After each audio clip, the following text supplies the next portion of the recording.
The reason being is that this will then allows me to go on forward, knowing this, that the trying of your faith worketh patience.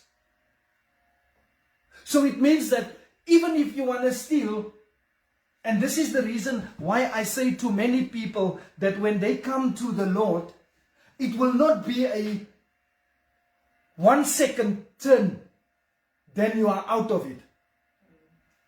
With some people, it literally happens that God touched them once and they are out of it, all of it. But when they come to the Lord, they expect to have the holy then thou already. While it's not going to happen, because this is why the Bible says, my brethren, count it all joy when you fall into diverse temptations, knowing that that the trying of your faith worketh patience. But let patience have her perfect work, that she may be perfect and entire, wanting nothing.